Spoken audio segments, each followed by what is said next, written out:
Okay, good morning, students. Now we will continue our chapter Story of Palampur. Okay, so now we're going to start this topic organization of production. Organization of production. Okay, we are studying the story of Palampur.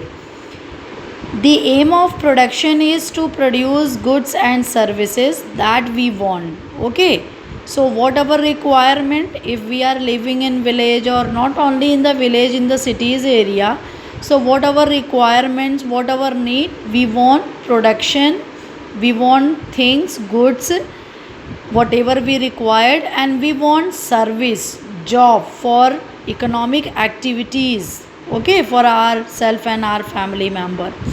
So here is written, the aim of production is to produce the goods and services. Okay, कि whatever the organizations, factories, industries we have which settled by the government or by the private ownership, they have to produce goods for the people, and through that production the people can get services and livelihood for them. Okay, there are four requirements for production of goods and services. If we want to produce something, if we want to do economic activity, so we need means of sources.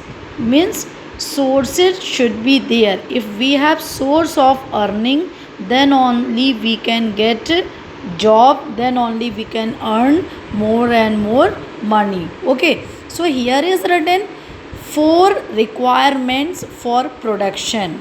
If we want to produce something, first we have to establish industry and factory. Okay, so for that we need four things. Four things are very essential, very must for the production purpose. What are that? First requirement is land.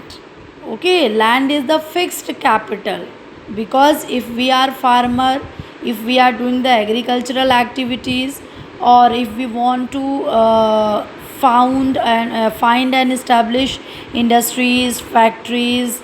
Okay, so first we need land and other natural resources such as water, forest and minerals. If first requirement we going to complete for the production, definitely we will get service. Okay, second requirement is labor.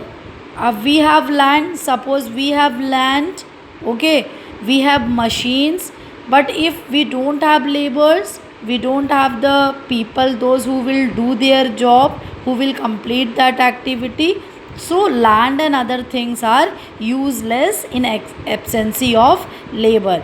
So second requirement for the production is labor, that people who will do the work, who will be complete our needs and requirements, who will do their activities, who will do work there, who will complete the work in that area.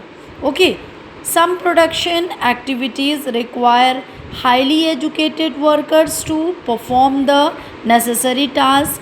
Other activities require workers who can do manual work. Each worker is providing the labor necessary for production. Of course, suppose कि in industries and factories, for manager, okay, if manager, the people owner going to appoint manager, so for that, for the post of manager, educated person should required.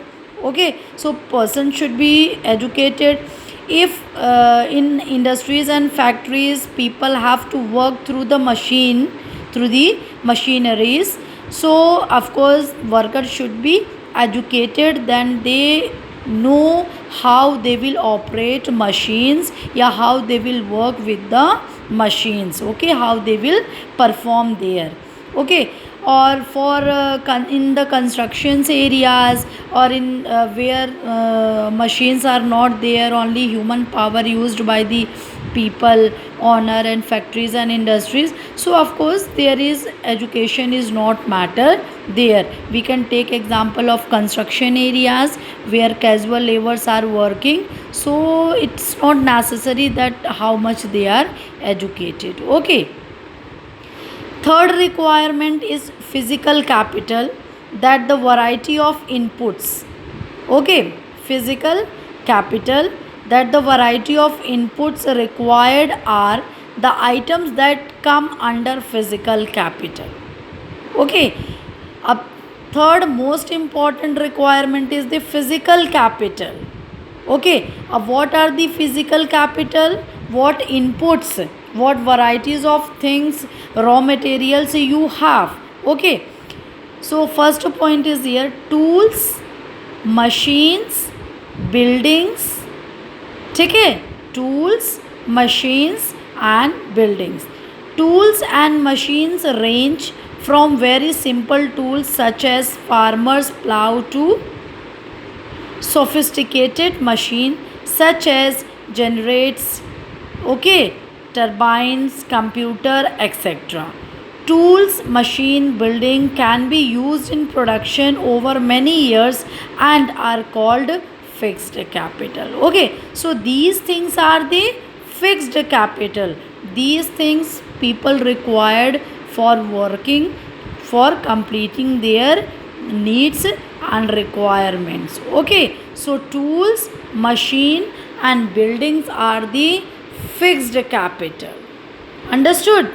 Now second thing means for factories, industries, if you are going to find, if you are going to establish, if you are going to start production in factories or industries, so with the human power you need these things. Okay, these are the requirements for the production. So tools are must, machines are must and building. Without particular place, without particular building, you can't start your production, you can't start your work. So that's why here is written that these things are the fixed capital which required for the production. Okay, now come to B next. Raw materials and money in hand production requires a variety of raw materials such as the yarn used by the weaver and clay used by potter. Okay, so raw materials and money in hand production require variety of raw materials such as the yarn used by the weaver and the clay used by potter. Okay, so if you have machineries, you have tools, you have buildings, but there is not running means required raw material, if there is no money in your hand, how will you hire laborers, how will you pay to them, how will you get the raw materials for proper production, for your buildings, for the tools. Okay, so these are the material, raw material and money are working capital, which is very important, essential thing for production. Okay, without working capital, without raw material, without money, you can't start any economic